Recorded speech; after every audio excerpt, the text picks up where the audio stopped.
Heart Medicine Devotion, The Put Down. Genesis 22:11-12. And the angel of the Lord called unto him out of heaven and said, Abraham, Abraham. And he said, Here am I. And he said, Lay not thine hand upon the lad, neither do thou anything unto him. For now I know that thou fearest God, seeing thou hast not withheld thy son, thine only son, from me. Mark 8:35. For whosoever will save his life shall lose it, but whosoever shall lose his life for my sake and the gospel's, the same shall save it. Hebrews 11:17-19. By faith Abraham, when he was tried, offered up Isaac, and he that had received the promise offered up his only begotten son, of whom it was said, that in Isaac thy seed shall be called, accounting that God was able to raise him up even from the dead, from whence also he received him in a figure. Scripture reading, Genesis 22:1-18. Joey and Sunday are inseparable, and it amuses me and amazes me at the same time. While there's no doubt that our 7-year-old boy loves his 3-year-old beagle, Joey's love can be slightly overwhelming. He has little regard for the poor dog's personal space, and he is frequently nose-to-nose with her, chattering in her face in a high-pitched tone that only he believes to be comforting. Sunday is never fazed by Joey's demands. No matter what this lively little boy dishes out, she is always at his heels, tail wagging, following him around like, well, a puppy dog.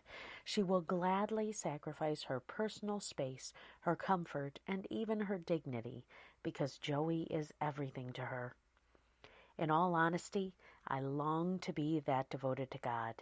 I long for that rare and uninhibited brand of faith that puts everything, and I mean everything, in His sovereign hands and actually lets go. But when God's will seems to demand more than we can bear to put down, that longing is hard to live out. And yet, I think Abraham tapped into that kind of faith in Genesis 22. Abraham spent most of his adult life with no children. With no heir, he resigned himself to the idea that his most trusted servant would inherit everything he had.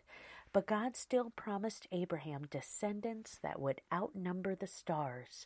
A detour from God's will resulted in Ishmael, Abraham's son by Sarah's handmaid Hagar. But Ishmael was not the son of promise. God vowed to give Abraham a son through Sarah, and at the age of 100, Abraham would finally see that promise fulfilled no less than 25 years after it was first made. It must have seemed like an eternity to Abraham, but it was God's promise made good in God's time. But in Genesis 22, God would ask the unthinkable of Abraham.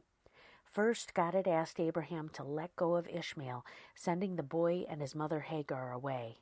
Now, God wanted Isaac on an altar, literally. I cannot imagine that climb up Mount Moriah. I believe Abraham had to force himself to keep putting one foot in front of the other. He must have cringed when Isaac asked where the lamb was, and he must have cried when Isaac allowed him to bind his hands and lay him on the altar. But here's the thing. In that moment, Abraham, the same guy who had lied more than once to save his own skin, the guy who had begged God to spare his good-for-nothing nephew, the man who had chosen his wife's plan over God's promise, finally mastered the put-down. He didn't scheme, plan, or beg. Instead, he put down the one thing he desperately wanted to hold on to, and he trusted God to be true. When Abraham took Isaac up that mountain, he didn't know that they were acting out the sacrifice that God would make with his own son some 2,000 years later. He didn't know God intended to provide a ram just in time to save Isaac's life. He didn't realize God was testing him. But is it possible that God is testing you and me? Are there things He's asking us to put down at the altar? Things that threaten to take His place on the throne of our lives? Do we trust God to keep His promises, meet our needs, and give us abundant life with or without those things we hold so dear? Today, may we master the put down. May we put God in his rightful place, and may we pass the testing of our faith by testing his faithfulness in return. Abundant life begins when we lay our life down at the feet of the great giver and leave it there. Your prescription? Is there something or someone that you're desperately trying to hold on to today? Put it down at the feet of Jesus. Hold on to him and let him decide what to do with the rest. Remember, he's got the whole world in his hands, and that includes everything you're trying to hold on to right now.